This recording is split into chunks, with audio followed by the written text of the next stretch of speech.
மாண்புமிகு பேரவைத் தலைவர் அவர்களே, மாண்புமிகு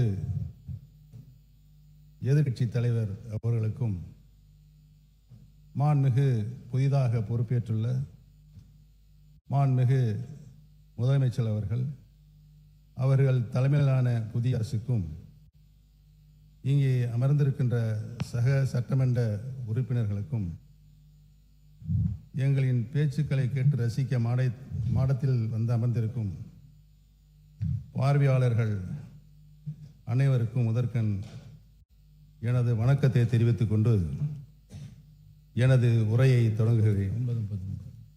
இந்த சட்டமன்றம் எத்தனையோ வித்தியாசமான சூழல்களை கண்டிருக்கிறது. ஆனால் இந்த அரசு ஏற்படுத்தியிருக்கும் சூழல் என்பது வித்தியாசத்திலேயே வித்தியாசமானது. செய்வதை மட்டும்தான் சொல்வோம் என்று ஆணித்தரமாக அள்ளித்தளித்த வாக்குறுதிகளை தாங்களும் மறந்து மக்களும் மறந்திருப்பார்கள் என்றெண்ணி தனது முதல் நிதிநிலை அறிக்கையும் வேளாண் நிதிநிலை அறிக்கையும் தாக்கல் செய்துள்ளது இந்த அரசு.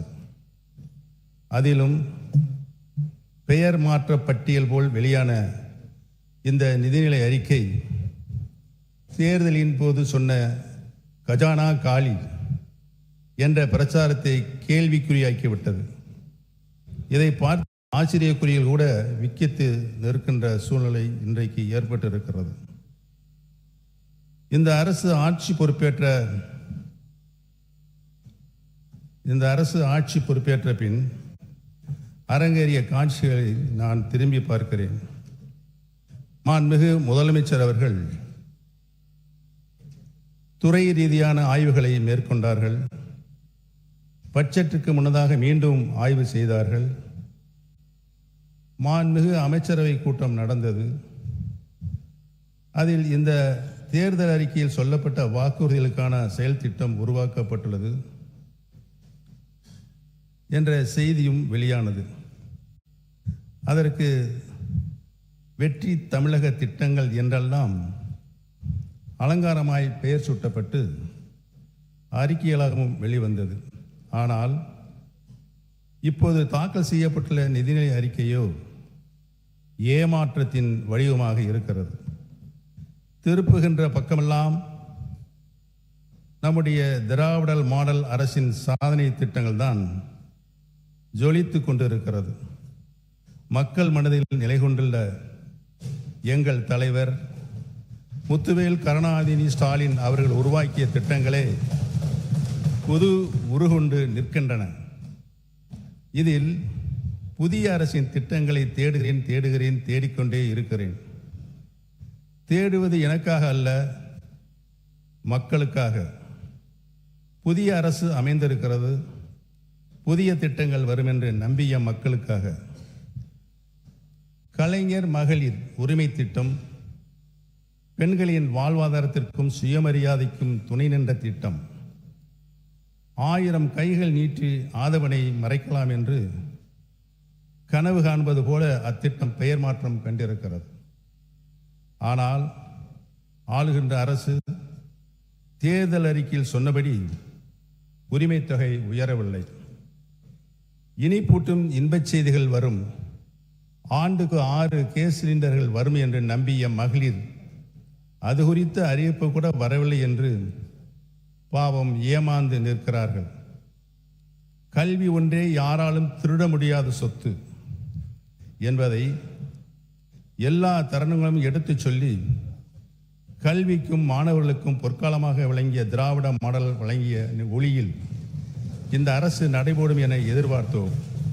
ஆனால் மாணவர்களின் இடைநிற்றலை தடுக்க 15,000 ரூபாய் நிதியுதவி என்ற அறிவிப்புகளை அதற்குண்டான திட்டங்களோடு கூட இந்த அறிக்கையில் காணவில்லை. நாடே திரும்பி பார்த்து பல்வேறு மாநிலங்களும் கை கொண்ட திட்டம் விடியல் பயணம். இதனை விரிவுபடுத்தி அனைத்து அரசு பேருந்துகளிலும் மாநிலம் முழுவதும் எங்கு வேணாலும் பயணிக்கலாம் என்ற நிலையை ஏற்படுத்தி சொன்ன சொல்லை காப்பாற்றுவீர்கள் என மகளிர் நம்பினர். ஆனால் அதிலும் ஏமாற்றம்.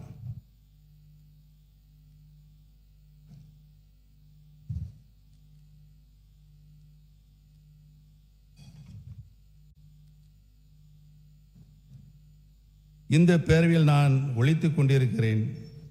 செய்யாமல் விட்டுவிட்டதை சுட்டி காட்டுகிறேன். மாண்புமிகு பேரவைத் தலைவர்களே, நல்லதும் மாற்றம்தான், கெட்டதும் மாற்றம்தான். எதிர்பார்த்து வாக்களித்த தமிழ்நாட்டு மக்களுக்கு கிடைத்துள்ளதோ பெருத்த ஏமாற்றம்தான். மொத்தத்தில் முதல் நிதிநிலை அறிக்கை. அவை முன்னவர் மாண்பு பேரவைத் தலைவர் அவர்களே, நிதியமைச்சராக இருந்து பணியாற்றியவர். ஒரு அரசு தேர்தல் நேரத்தில் அறிவிக்கின்ற திட்டங்கள் அனைத்தும் 5 ஆண்டு இறுதி வரையிலும் அதற்காக என்னென்ன திட்டங்களை நாம் நிறைவேற்ற வேண்டுமோ அதை நிறைவேற்றுவோம். நீங்கள் சொல்வதைப் போல 3 மாத காலத்தில் ஒரு சரித்திரம் படைக்க இயலாது. நீங்கள் அப்படி சரித்திரம் படைத்தால் நீங்கள் சொல்லுங்கள்.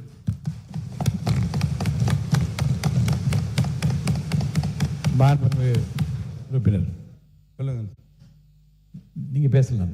மாண்புமிகு பேரவைத் தலைவர் அவர்களே, மாண்புமிகு அமைச்சர் அண்ணன் செங்கோட்டையன் அவர்கள் நன்றாகவே தெரியும் அனைவருக்கும். தேர்தல் அறிக்கையில் சொல்லப்பட்ட வாசகங்களை, வாக்குறுதிகளை இந்த அரசு பொறுப்பேற்றிருக்கின்ற புதிய அரசு, முதல் முறையாக பொறுப்பேற்றிருக்கின்ற அரசு தங்களது தேர்தல் அறிக்கையினை தங்களுடைய முன்னோடி திட்டமாக இந்த சட்டமன்றத்தில் கூட அறிவித்திருக்கலாம். அதை கூட அறிவிக்கவில்லை என்பதுதான் எங்களின் வாதமாக இருக்கிறது. தமிழகத்தின் மக்கள் இன்று ஏமாந்து நிற்கின்றார்களே, அவருடைய எண்ணங்களின் வடிவமாக இருக்கிறது என்பதை தெரிவித்துக் கொள்கிறேன். இந்த நிதிநிலை அறிக்கை என்பது முதல் பேரவைத் தலைவர் அவர்களே, தமிழகமே பாராட்டி கொண்டிருக்கிற ஒரு தூய ஆட்சியை பற்றி ஏமாற்றத்தை உருவாக்குகிற ஆட்சி என்று நீங்கள் குறிப்பிடுவது வேடிக்கையாக இருக்கிறது. நீங்கள் இடம் மாறி இருக்கிறீர்கள், பரவாயில்லை. அதற்காக இவ்வளவு துடிபாட வேண்டிய அவசியம் இல்லை.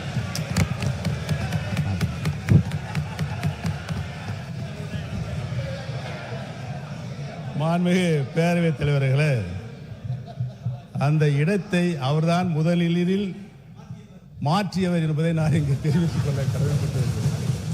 மாண்புமிகு கல்வித்துறை அமைச்சர் பேசுறத முதல்ல கவனிங்க. என்ன அங்க பார்த்து கவனிச்சர்.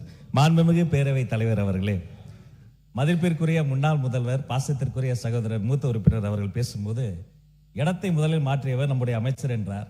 ஆனால் பாருங்க என்ன ஆச்சரியம்னா, இடத்தை மாற்றிய போதும் அவர் இதயத்தின் அருகே இருந்த அந்த நிழல் படத்தை மாற்றவே வேண்டாம் என்று சொன்னவர் எங்களுடைய வெற்றி தலைவர். ஆனால்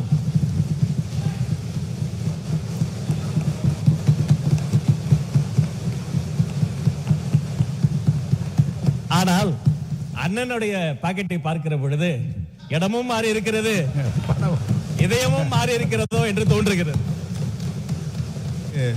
பேரவைத் தலைவர் அவர்களே,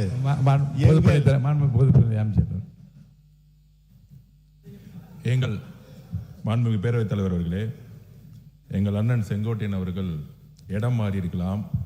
ஆனால் புரட்சித் தலைவர் அம்மா அவர்களை இன்னும் தன்னுடைய இதயத்தில், தன்னுடைய சட்டை பையில் இன்னும் வச்சிருக்காரு.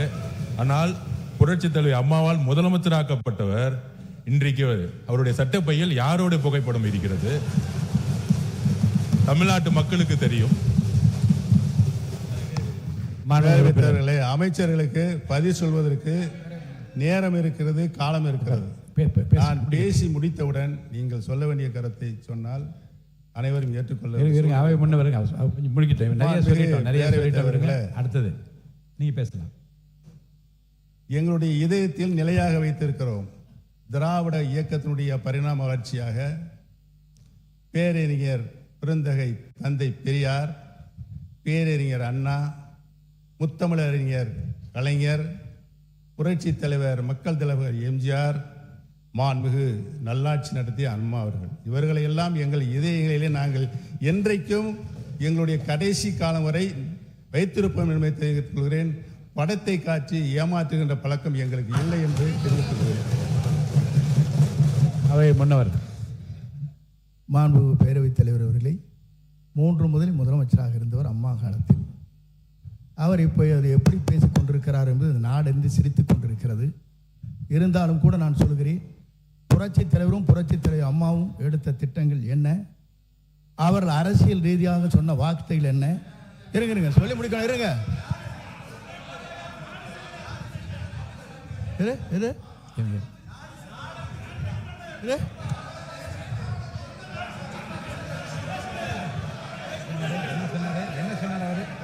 சொல்லி இருங்க, அமைதியா இருங்க.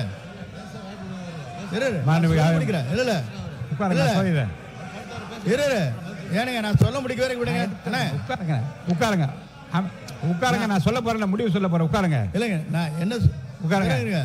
இருங்க, அவை முன்னவர் உட்காருங்க. உட்காருங்க.